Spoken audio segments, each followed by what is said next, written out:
bene, questo adesso è Valerio Scanu con Parole di Cristallo, ma io ho usato Valerio Scanu giusto per una cosa, perché c'è un amico che è venuto a trovarci, grazie al nostro Natalio, che Scanu è il suo cognome, e il nome però non è Valerio, è Renato. Buongiorno, Buongiorno Renato. Fortunato, buongiorno naturalmente alla vostra bellissima radio internazionale. Innanzitutto vorrei dare il benvenuto a te e ringraziare quel signore lì che sta guardando, che ha avuto l'intelligenza.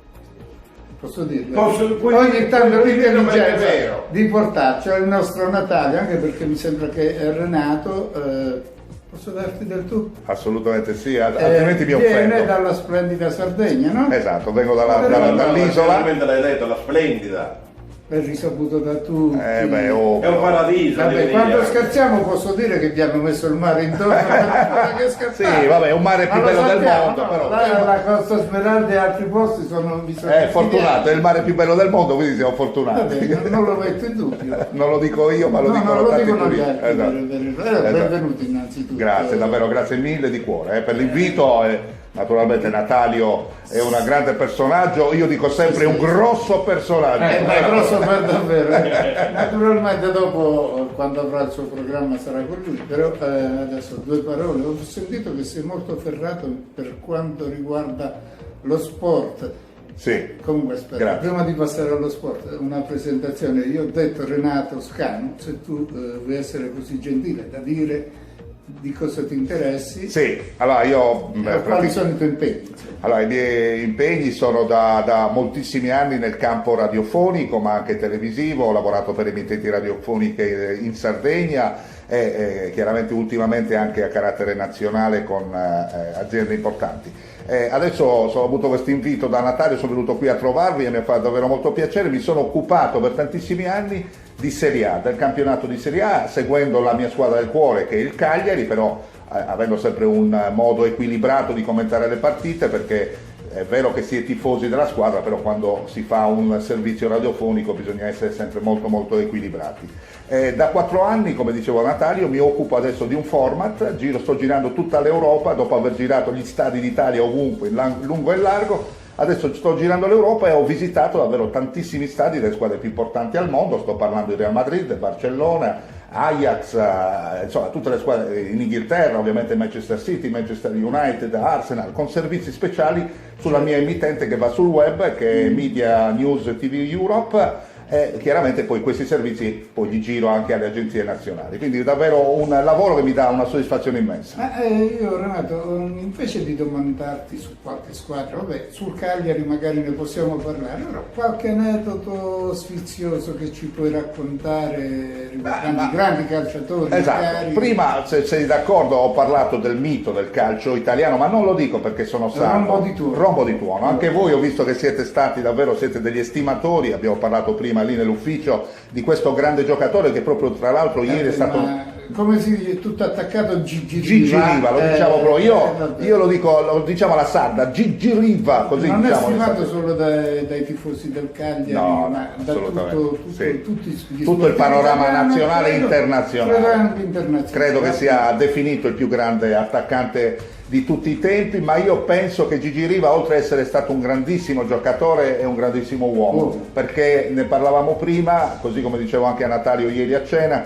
Gigi Riva veniva, vi dico questo aneddoto, me l'ha raccontato lui, veniva inseguito in ogni stadio, nel suo momento migliore della sua lunga carriera, in ogni stadio da un emissario di Boniperti. Guardate bene, lui finiva la partita, aveva sempre un emissario di Boniperti, che era il grande numero 1 dopo Agnelli della Juventus, e gli proponevano la firma del contratto e lui ha sempre detto no, in bianco. Metti quella cifra, la metti tu, diamo metà squadra al Cagliari perché tu vieni a giocare alla Juventus, e lui ha detto sempre io voglio stare con la squadra del cuore che è il Cagliari. Ed è stato coerente perché non è andata a lui, non è mandata a nessuno, solo l'Inter l'aveva acquistato, una volta aveva ceduto 7 giocatori al Cagliari, il Cagliari aveva trovato l'accordo e lui disse no anche in quella circostanza. Questo è un attaccamento che io non ho mai visto in nessun giocatore. E mi fa venire i brividi, ve lo racconto, ma mi vengono i brividi perché io amo, dovete sapere, mia moglie dice sempre tu ami più Gigi Riva di me.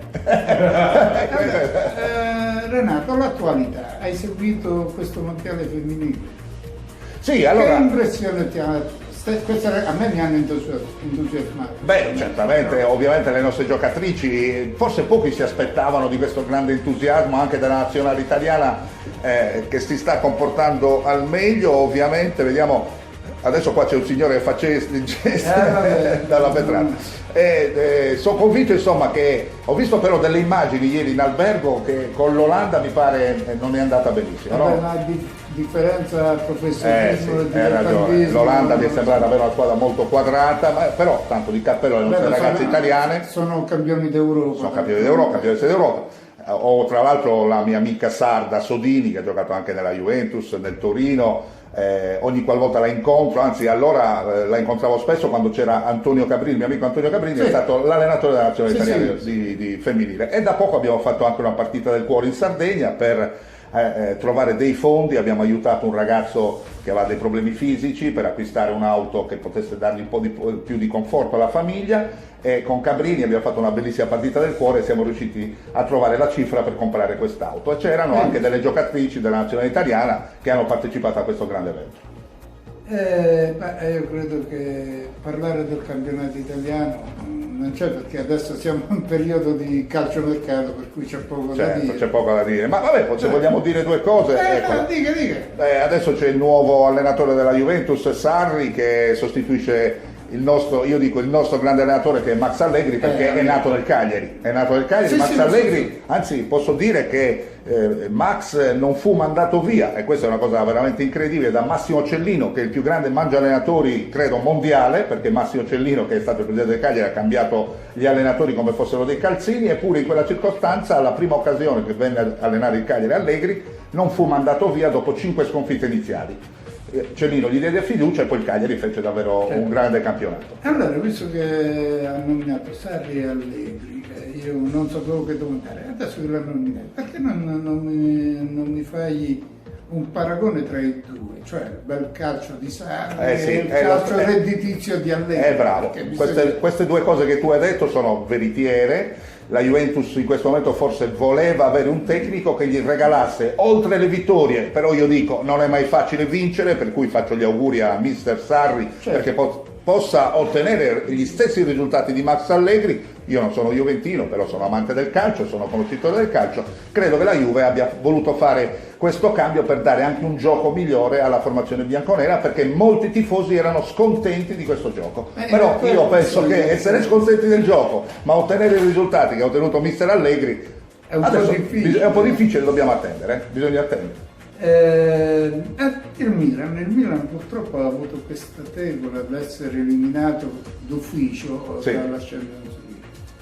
Dispiace perché io sono... So, perché il Milan, dispiace, ne parlavamo prima, se ricorda, ha una storia gloriosa, il Milan alle spalle. Il Milan ci ha fatto vivere, secondo me, è la squadra del presidente Silvio Berlusconi, di Arrigo Sacchi, ed è la squadra che ha rivoluzionato il calcio italiano, perché io ricordo, ma lo ricorderai meglio tu, quando le squadre italiane andavano a giocare all'estero, prima di quel grande Milan, facevano catenaccio, giocavano solo in contropiede. Quel Milan iniziò invece a fare il gioco all'olandese, il gioco dell'Ajax a tutto campo, con Sacchi, regalava spettacolo, ha vinto quello che ha vinto. Quindi ma non è... bisogna dire che tra le prime squadre al mondo. Cioè il Milan è paragonato insomma tra le squadre più importanti che ci siano al mondo, la Juventus sotto il profilo internazionale no, anche se poi ha un carisma eccezionale, perché io ovunque vado, in tutti gli stadi, poi alla fine viene fuori sempre il nome della Juventus, no? La Juve, ovviamente. Però il Milan è un club, e questo mi dispiace davvero tanto perché è stato estromesso dalla Coppa,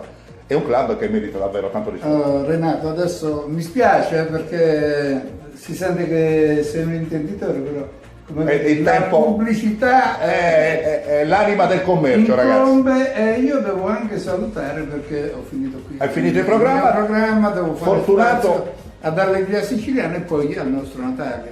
Fortunato, ti ringrazio davvero tanto, sei un gran signore, come me usi portare sempre la cravatta, io ti faccio i miei complimenti perché anche io sono così. Sì, Complimenti. sì. Grazie di cuore a tutti. Allora io ringrazio Renato, credo che siate stati contenti di averlo sentito, gli auguro ancora buona permanenza. Grazie mille, grazie mille. Ascolterò poi a Natale. Assolutamente, con piacere.